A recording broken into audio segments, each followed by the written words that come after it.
Mas masarap siguro ang lalaking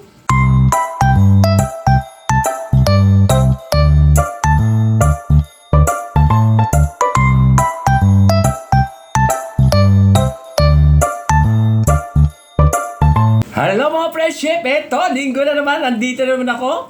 Punta ako sa palengke. Bumili ako nitong aking lulutuin ngayong tanghali hanggang mamayang hapunan. Eto, bumili ako ng gulay.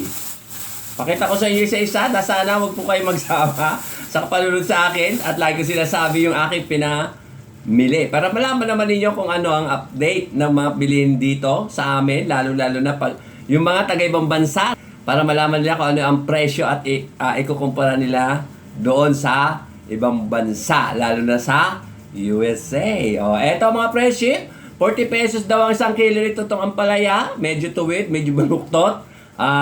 Bili ko dito 15 pesos.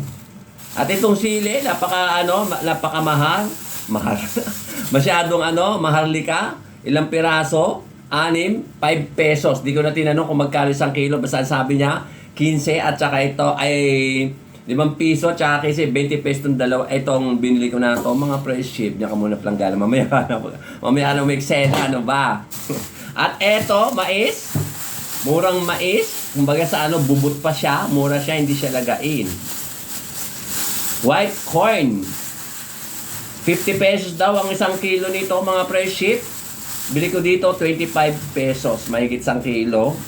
Ito 4 na pirasong puting mais. Ayan. Mas masarap to mga friendship na igulay kaysa sa dilaw. Ang dilaw pang laga lang mga friendship. Kaya ito na sweet corn kasi nga matamis. Ano ba? Yung yellow corn, sweet corn. At bumili uli ako sa tagal ng panahon. Mahigit 10 taon na yata akong hindi bumibili ng saging na saba. Kasi lagi akong bumibili pag mura. Ngayon mahal. 30 pesos ang 1 kilo. Ang bili ko dito mga friendship, 26, wala pa 1 kilo. O diba? Medyo hinog-hinog na siya mga friendship. At syempre, walang katapusan na naman. GG. As in, galunggong. Amoy galunggong, amoy isda, malansa. Ano ba? Sinlansa ko. Ayan, mga friendship, pakita ko doon sa inyo. Makiyaw-kiyaw na yata. Nakulog. Pero okay pa siya. Gagawin ko siyang halubaybay, bagong isda. Ano ba, mga friendship? Katulad nung ginawa ko, doon ka muna. Ayan, yan. Ito mga friendship, 80 pesos, 1 kilo, may higit sa kalahati. Sabi niya kanina, 45. Gawin mo lang akong 50 pesos. Doon sa may, binibili ko yan, yung maliliit na mga GG, as in, galunggong. Ayan, mga friendship. At, may binili nga pala ako. Makiyaw-kiyaw. Kuala Lumpur, mga friendship. Wala akong makitang basahan. Ay, ito na lang. At may papakita pa ako sa inyo. Magsasara na raw yung amoy isda. Ito, magsasara na raw kasi yung binibili ako ng ukay-ukay dyan sa bayan. Magsasara na raw sila. Kaya bumili na ako, sinamantala ko na. Ito, ukay-ukay, mga t-shirt. Pakita ko sa inyo isa-isa. Ito, di ba ganda? Ganda, di ba mga friendship? 35 pesos ang isa. Ayan, 35 pesos. At saka ito, puro siya polo shirt. 35 pesos din. O, di ba? Ang ganda, mga friendship. Pero mas maganda pa rin tayo dahil tayo. Siya t-shirt lang. Ano ba? At eto pa yung isa. Iba-ibang klase, iba-ibang kulay. Puro polo shirt. Ayan. 35 pesos. Pero itong tatlo, binigay sa akin ng 3 for 100. O, di ba? Murayta na, mga friendship. Hindi siya maharlika. O, sige na. Mamaya na, mga friendship. At ayusin ko na to mga friendship. Anong oras na? 9:00 pasado na. Mag-umpisa na tayo magluto ng aking tanghalian at saka hapunan. Ito yung garlic. Maraming garlic dahil mahilig ako sa garlic. Kaya mukha akong garlic. So, di ba mga friendship? Ang ingay ko naman, ako mag-isa.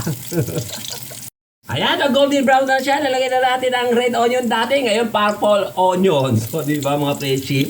Bilog-bilog siya mga friendship. Para may iba naman ang style. Diba?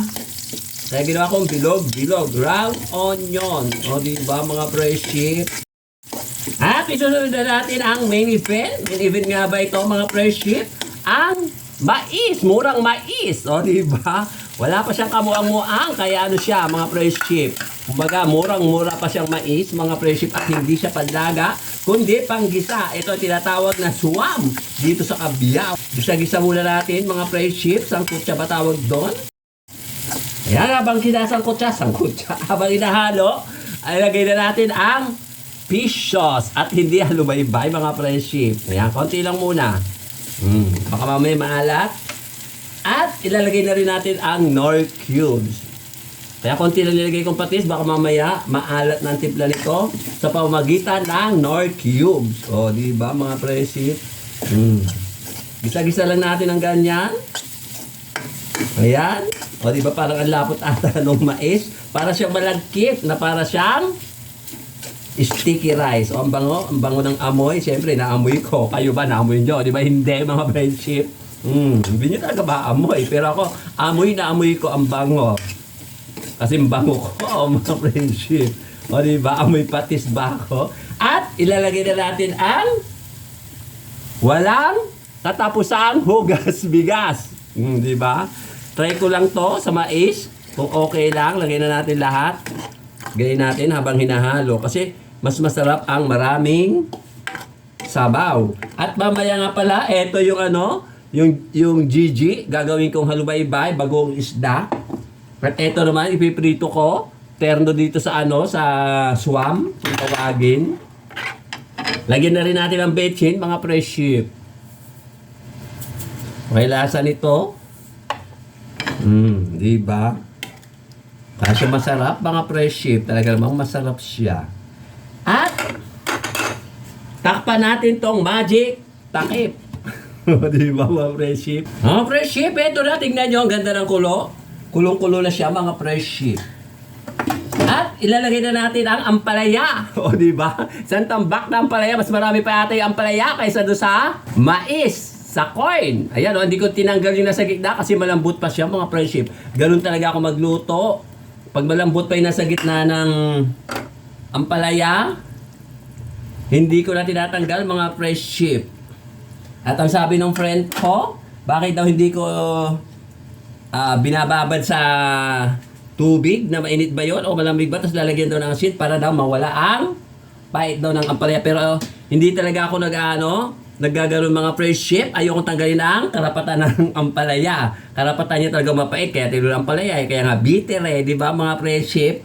O matatanggalin ko yung pait. Yung iba kasi pinipiga daw, yung iba naman nilalaga at tatanggalin yung pait. Ako hindi ko tinatanggal pait. Mas gusto ko pa ngayon pait mga friendship. Hindi ba ang pait galing sa gamot? Ay, yung pait yung mga gamot galing sa mga mapapait na herbal. O kaya hindi ko tinanggal ang pait niya, mga friendship. Hindi ko siya tinanggalan ng karapatan. Kaya kayo mga friendship, huwag nyong tatanggalin ang karapatan ng mga bitter cord. Bitter cord nga ba? Ayan mga friendship, tuloy-tuloy ang kulo. Kulo-kulo ng aking specialty ngayon. Ngayong araw lang naman. Haluin natin. At sabi nila, huwag daw haluin. Kasi nga daw papait siya. Okay lang. Masarap may mapait, mga friendship Shoutout nga pala kay Ma'am Juby at saka kay Sir Glenn. At siyempre sa mga pamilya nila. Ganun din kay Ma'am Ethel at kay Sir Ruben. At yung mga vloggers sa ibang bansa na mga Pinoy na laging nanonood sa amin. At sa mga vlogger na taga rito sa Pinas na nanonood din sa amin, alam nyo na kung sino-sino kayo. At kay Jess De La Cruz. May mga bago akong mga viewers, mga friendship. Siguro 3. Dami Tatlo or 4 ba mga friendship? Yung mga bagong viewers. Ayan. O diba malapit na siyang maluto. Titikman ko nga kung mapait siya. Mapait ba siya o ano? Tikman natin. Ay, tikman ko lang pala. Ako lang pala mag-isa titikman. Mga friendship. Sarap. Siyempre, luto ko. Hindi siya galong mapait, pero mamaya, lalong hindi siya mapait, mga friendship. Ganun ako magluto. Pag nagluluto ako ng mampalaya, nawawala yung pait. Ewan ko ba? Nagtatambo yata sa akin, mga friendship. Takpan! Mga friendship, luto na siya. Tinikman ko kanina, malambot na ang palaya. At mapait-pait siya. Siyempre, pala siya, kaya mapait siya. Ano ba mga friendship? Ayos na siya. ayos na siya mga friendship. Takpan at susunod ko na prito ang Gigi Galunggong. Mga friendship, ito na ang aking ipipritong galunggong. Ito. Ay, ito dito. Diba? Talsi. Ay. At habang piniprito ko yan, ito naman ang gagawin ko. Ito yung gagawin kong bagong isda. Ayan, halo-haloin ko ng ganyan. Kaya ako gagawin na para minsana na lang habang nagsiprito ako. Sadali na lang mga friendship ha. Ayan mga friendship, hindi pa siya naluluto. At alam nyo ba, habang nagluluto ko, umuulan-ulan dito sa amin ngayon mga friendship. O diba? Medyo presko. Ito na yung yung gagawin kong bagong isda. Nilamutak ko. Gutay-gutay na siya. At ililipat ko siya dito, mga friendship, sa bote. Ayan. Pakita ko lang sa inyo paano paglipat, mga friendship. Ayan. Para minsanan lang habang nagpiprito ko. Nilalagay ko naman to mga friendship. Ayan o. Sige na, mamaya na uli mga friendship. Lagay ko muna rito. Baka maano na yung cellphone ko. Malobat na naman. Alam niyo naman cellphone ko. Lobatin, palitin, no? Palitin ng mga friendship. Sige na, mamaya na uli mga friendship. Ayan mga friendship, ito na siya. Hanguin ko na. Ayan, ito. Ayan, At umuulan pa rin. At ito pa yung ibang piprito ko. Second batch. Ayan. Ay, lumundag, buhay pa. Wala sa ulan. Buti naman at ulan para mabawasan ang init. Init sa magdamag at init sa katawan. Mga friendship, luto na siya. Diba? Luto na ang Gigi, as in galunggong. Ayan. Hanguin ko na mga friendship at mamaya-maya kakain na ako. Ayan dito. Malakas-lakas din kasi naman ang ulan mga friendship.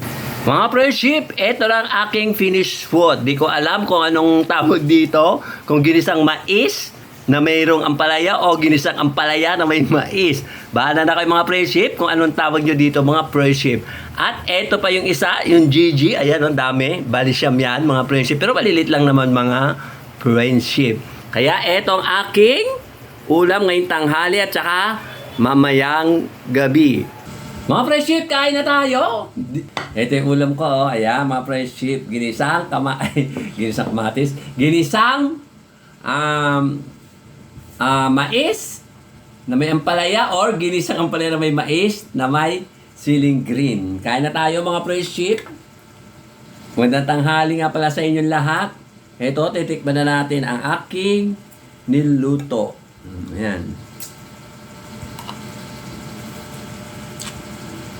Sarap. Siyempre, luto ko. Ano ba? Pero medyo matabang. Okay lang. Ito pala mga friendship yung ginawa ko ay, mabubunulan ako. Ito kanina ginawa kong bagong isda at hindi siya albay-bay. Kaya ito yung bagong isda kasi may isda siya. Ano ba mga friendship? Kaya ito yung bagong isda. Dito kasi sa Cabiao, ang tawag nila doon sa walang isda, halubay-bay. Ito, bagong isda. At ito yung dating ginawa ko noon. Ayan diba? Ganda ng itsura, diba? Nabawasan na. Pinang-sausaw ko, tawag dito, sausawan at saka hinalo sa inabraw o kaya sa diningding. Diba mga friendship? Masarap siya mga friendship. Hindi siya makyaw. Excuse me po. Hindi siya Kuala Lumpur. Wala siyang amoy. Walang kalamansi. Sana kung may kalamansi, pwedeng ang bango. Pero mas mabango ako mga friendship. Mas mabango tayo. Ito yung ampalaya.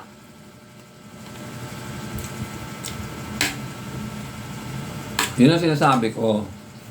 Pagluto lang ang ampalaya, hindi siya gaano mapait. Kaya ayoko nilalamas ang ampalaya. Dahil nawawalang pait, hindi ko na nga nilamas sa asin o nawala pa yung pait. Ewan ko ba, hindi ako magluto sa ampalaya Walang pait. Mm. Sarap. Itong sili, tikman natin, baka manghang.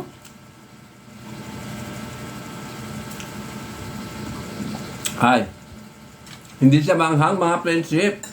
Kaya kinain ko yung buo. At eto yung Gigi. Malutong siya. Lahat makakain. Pati ulo. Sarap ng ulo. At ang sabi nung nung binibili ko niyan kanina mga friendship, yan daw ay babaeng galunggong. Hinahanap ko ang galunggong na bakla. Wala daw. Hindi alam niya kung ano ang itsurang galunggong na bakla.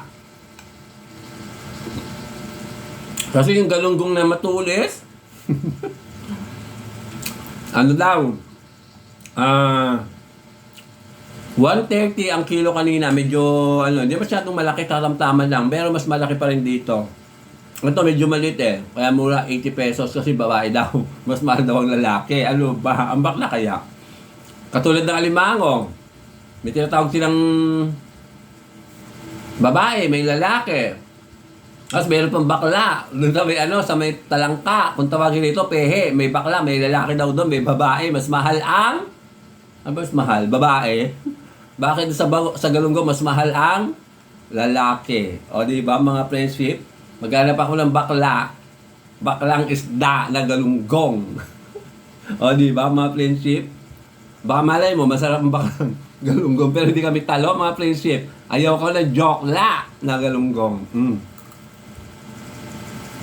Mas masarap siguro ang lalaking galunggong. O di ba mga friendship?